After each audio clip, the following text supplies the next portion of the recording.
나누겠습니다.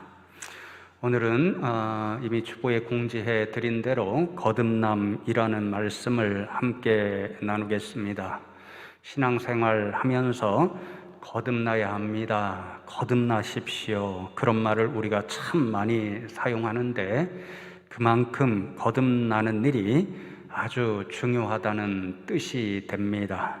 왜냐하면 오늘 본문에서 예수님께서 친히 말씀해 주시듯이 거듭나야만 우리 인생들이 하나님 나라에 들어갈 수 있기 때문입니다.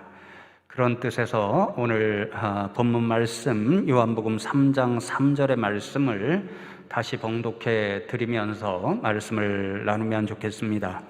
예수께서 대답하여 이르시되 진실로 진실로 내게 이르노니 사람이 거듭나지 아니하면 하나님의 나라를 볼 수 없느니라. 예수님께서 친히 말씀하십니다.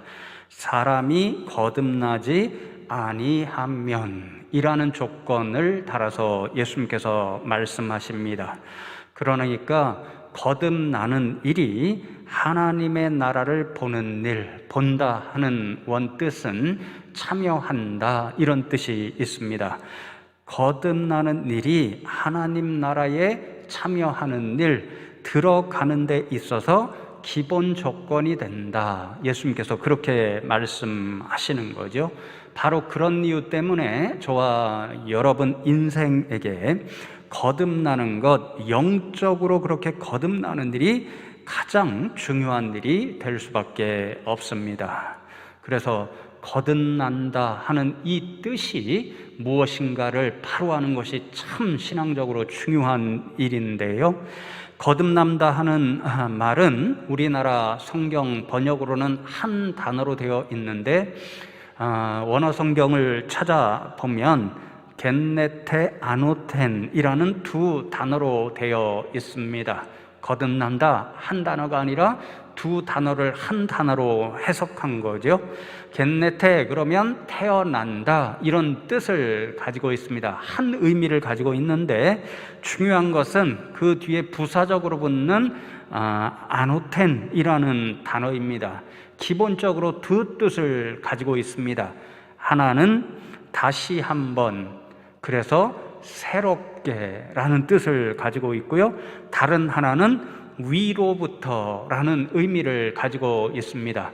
그래서 이 거듭난다 라는 말은 이 아노텐이라는 말 때문에 근본적으로 두 가지 의미를 가진다는 것을 알 수 있는데 그 두 가지 의미를 오늘 함께 나누면서 저와 여러분이 이러한 거듭난 인생으로 살아가서 하나님 나라 들어가기에 합당한 믿음의 사람들이 되자 하는 그런 결단이 있으면 좋겠습니다.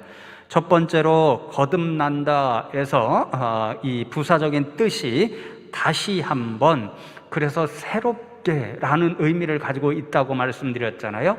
그래서 거듭난다는 것은 다시 한번 새롭게 태어나는 것, 그래서 완전히 새로운 존재가 되는 것, 이것을 뜻합니다. 요즘 세상에서 교회 용어를 종종 사용하는 것을 보게 되는데요. 그런데 교회 용어의 의미를 제대로 알지 못하고 사용하다 보니까 우리까지 그 의미를 조금 오해하게 만드는 경우가 종종 있습니다. 제 생각으로는 거듭난다는 말도 그런 것 같습니다. 예를 들어서 세상 사람들이 여의도가 거듭나야 한다 이렇게 이야기를 하는데요. 우리나라의 정치가 변해야 한다 이런 뜻을 가지고 있잖아요. 근데 이때 세상 사람들이 거듭난다라고 하는 단어를 의미적으로 어떻게 사용하는가 살펴보면 고치고 개혁하고 개선한다 하는 뜻으로 사용하는 것 같습니다.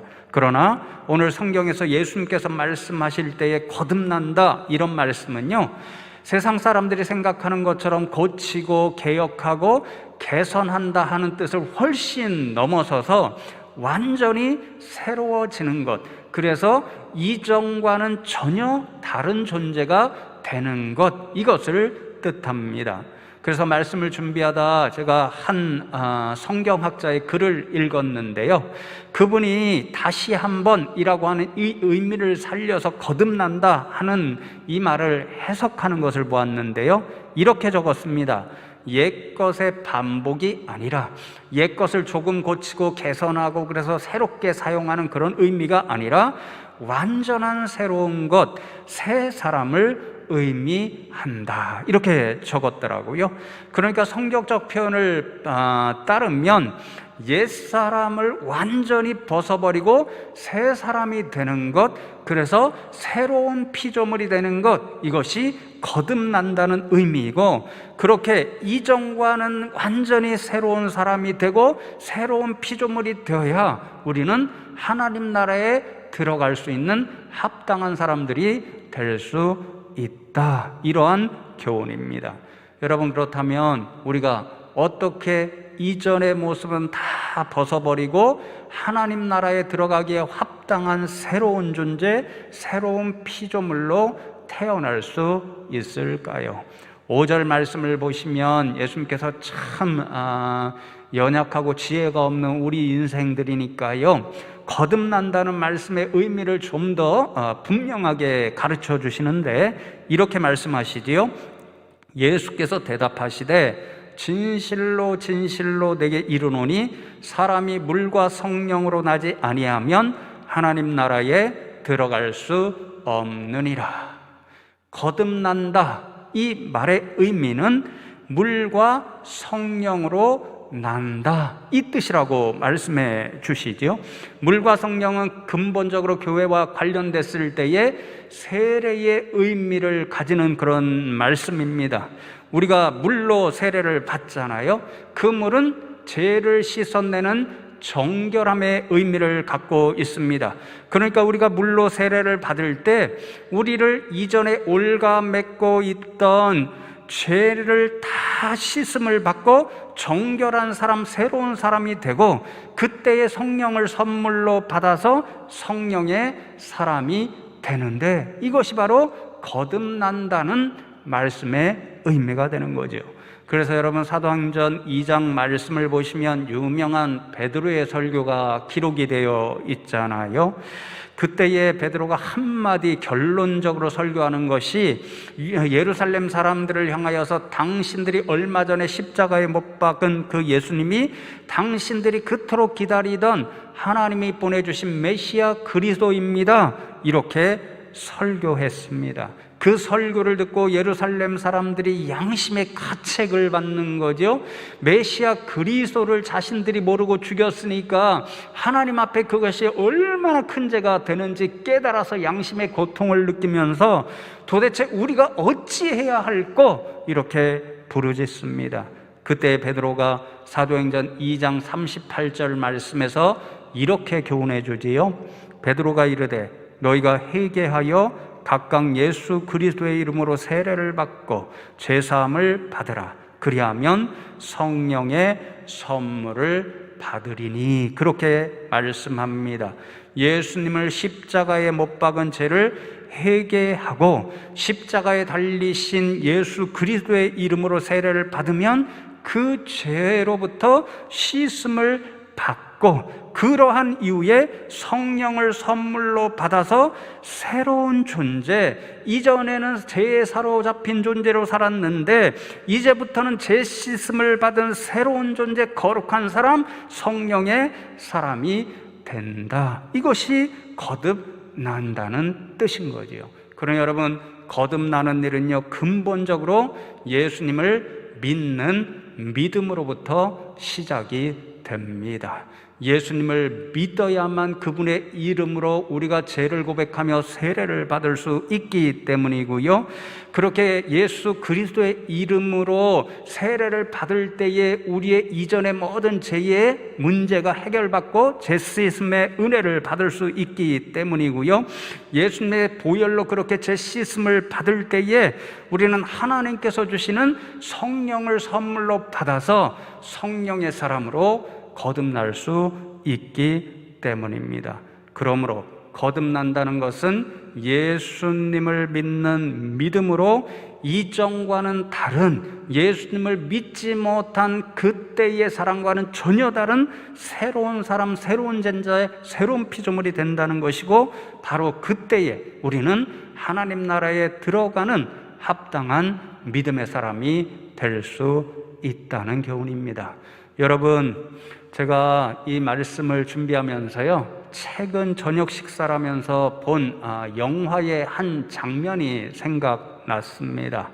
며칠 전에 이제 저녁 식사를 하면서 TV를 틀었는데요, 우연히 몇 년 전에 만들어져서 이제 극장에서 상영되었던 부활이라는 영화를 TV에서 상영해 주는 것을 보게 되었습니다.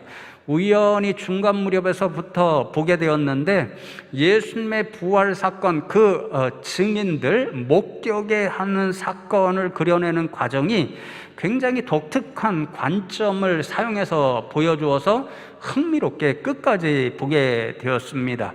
그리고 영화의 끝 부분에서 오늘 말씀을 돌아보게 하는 아주 감동적인 한마디를 듣게 되었는데요, 누구의 관점에서 예수님의 이 부활에 대하여 증언하냐면요, 바로 예수님을 십자가에 못 박았던 로마 백부장의 시선으로부터 예수님의 부활, 그 사건을 증언해주는 그런 새로운 관점으로 만든 영화였습니다.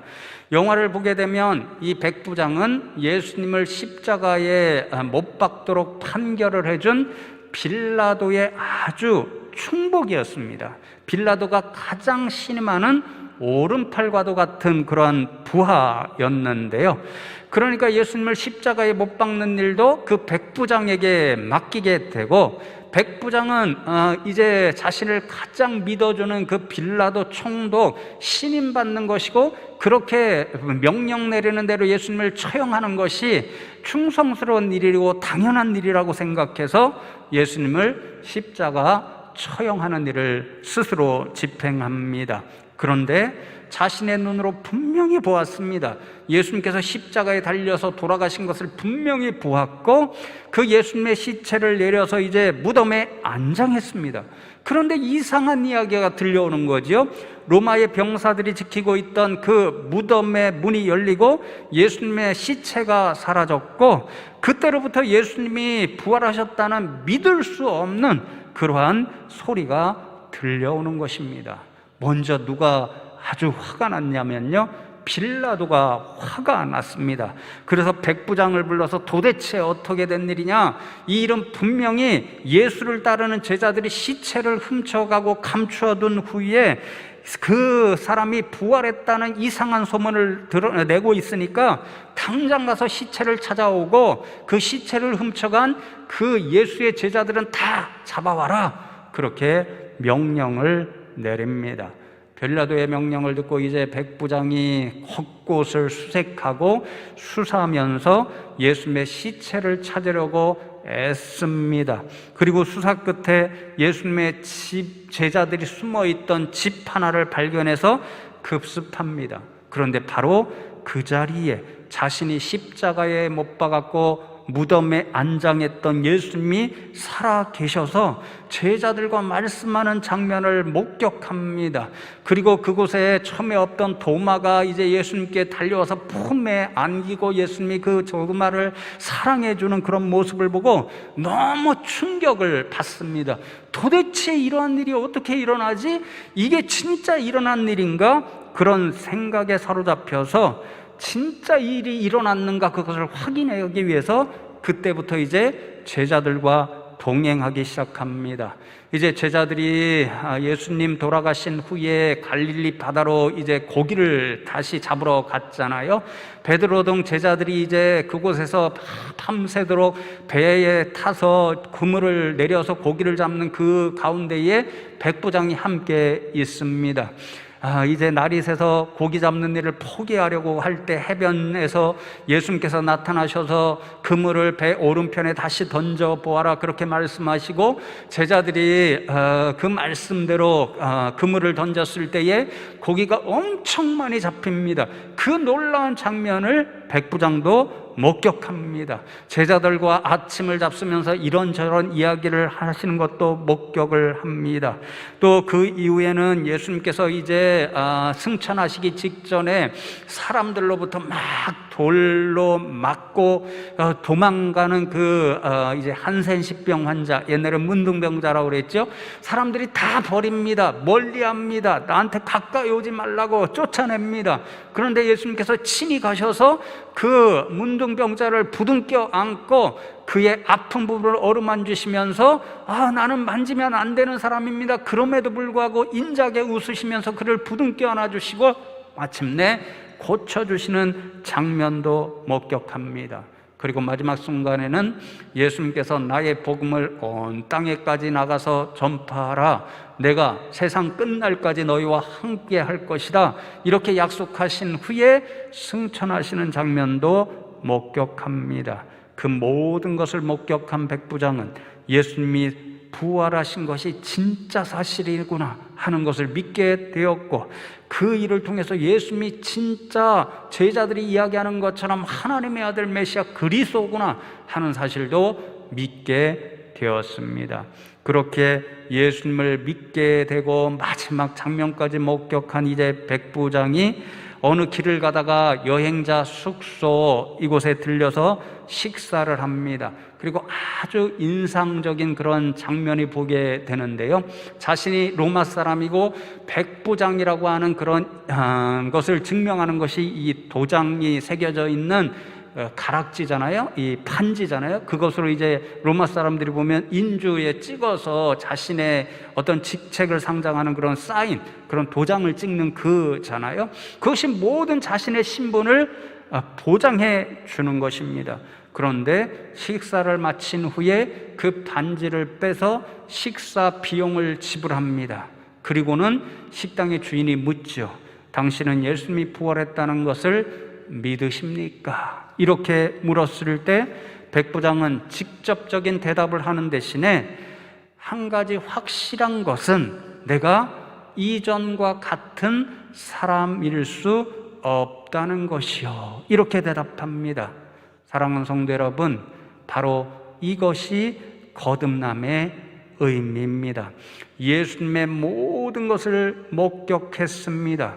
그래서 예수님이 부활하셨다는 사실, 그리고 예수님이 하나님의 아들 그리스도라는 사실을 믿게 되었으니 이전에 예수님을 십자가에 못 박았던 자신의 옛사람의 모습, 그 모습의 상징이었던, 그래서 세상 사람들은 다 부러워하고 세상 사람들이 부러워하는 권력을 상징했던 그 반지까지도 이제 빼어버림으로 백부장은 옛사람의 모습을 벗어버렸습니다. 그리고 이제 예수님을 믿는 사람이 되었기 때문에 예수님을 못 받고 믿지 못하던 그때의 상태와는 같을 수 없는, 나는 그러한 인생이 되었습니다. 이전과는 같을 수 없는 새로운 존재가 되었습니다. 그렇게 믿음으로 선포할 수가 있었습니다. 사랑하는 성도 여러분, 거듭난다는 것은 이 백부장이 고백하는 것처럼 예수님을 믿기 때문에 이전에 예수님을 모르던 시절에 갖고 있던 그런 인생의 모습과는 이제 나는 더 이상 같을 수 없다는 사실을 고백하며 새로운 존재, 성령으로 거듭난 믿음의 사람이 되는 일입니다.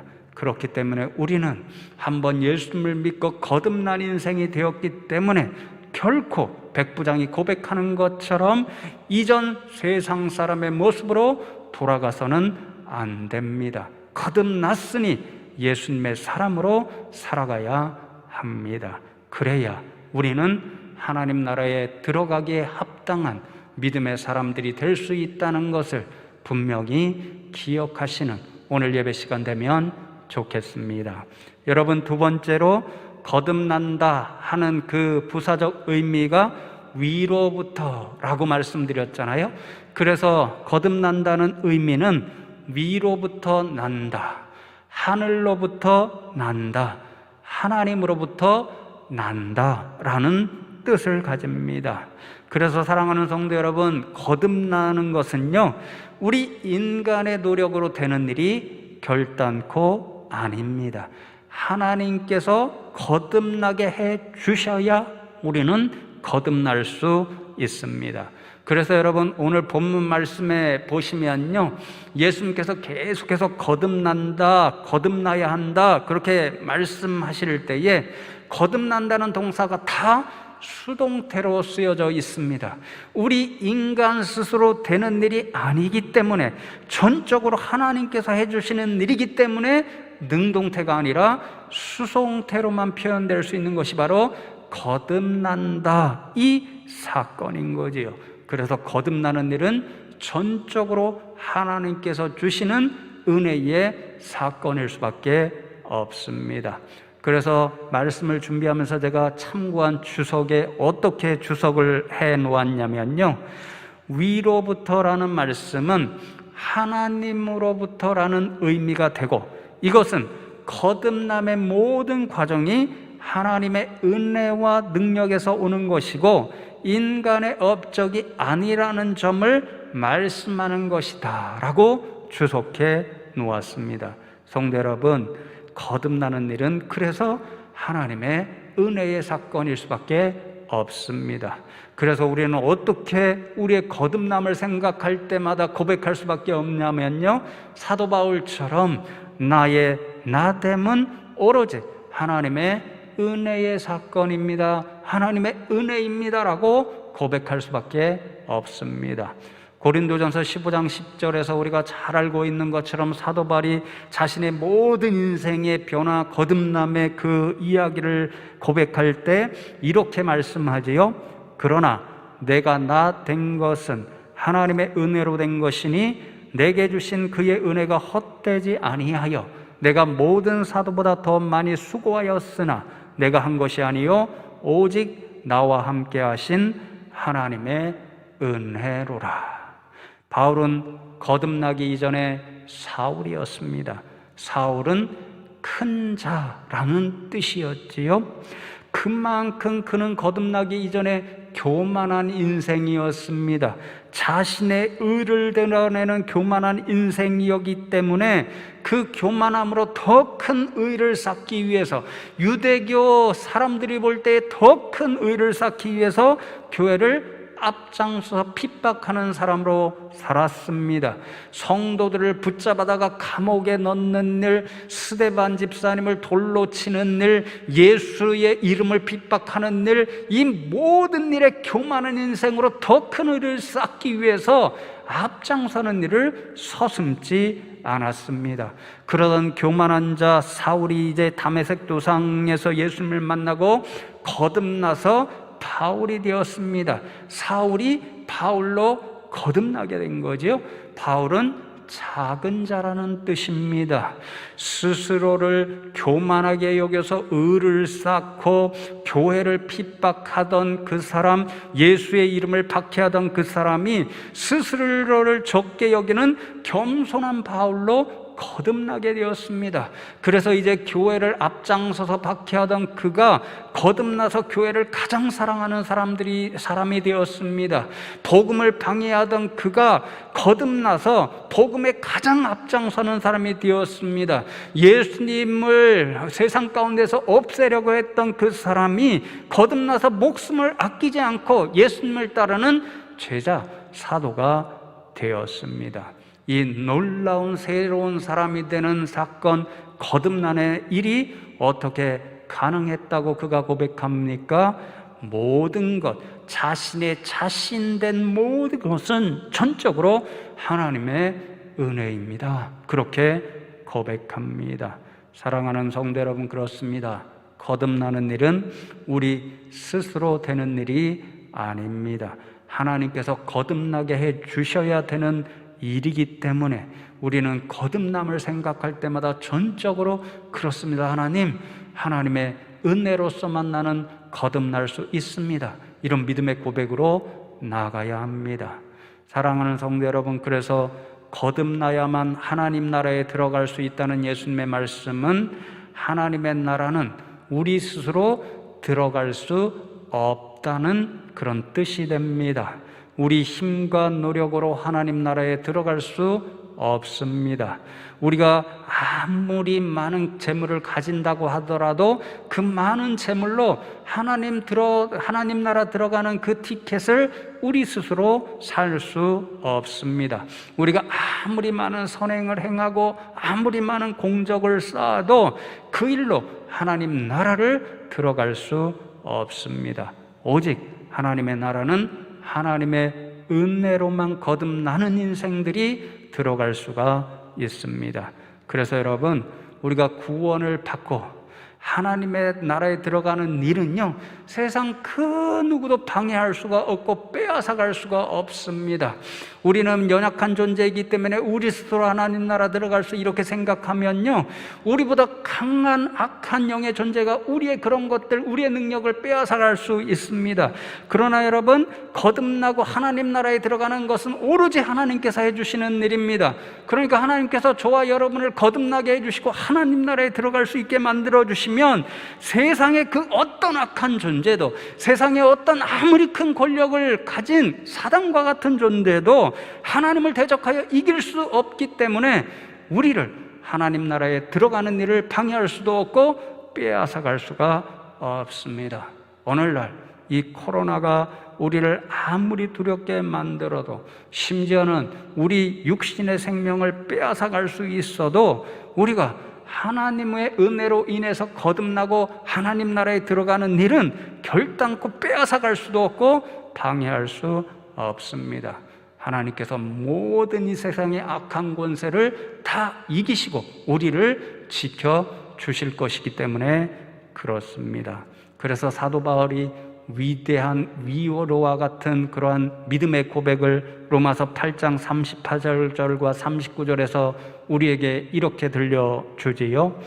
내가 확신하노니 사망이나 생명이나 천사들이나 권세자들이나 현재 일이나 장래 일이나 능력이나 높음이나 깊음이나 다른 어떤 피조물이라도 우리를 우리 주 그리스도 예수 안에 있는 하나님의 사랑에서 끊을 수 없으리라. 성도 여러분, 그렇습니다.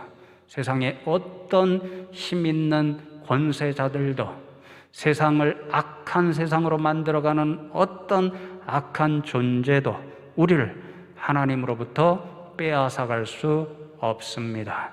우리의 거듭남과 하나님 나라에 들어가는 일은 모든 것을 다 이기시는 전능하신 하나님께서 주시는 은혜의 일이기 때문에 그렇습니다. 이런 믿음의 확신을 가지고 두려운 세상, 어려운 세상이 펼쳐지고 있지만 우리는 반드시 하나님 나라에 들어갈 수 있는 하나님 나라의 백성이다 하는 그 믿음으로 오늘도 세상을 이기고 승리하며 살아갈 수 있는 믿음의 백성들 다 되시기를 주님의 이름으로 축복합니다.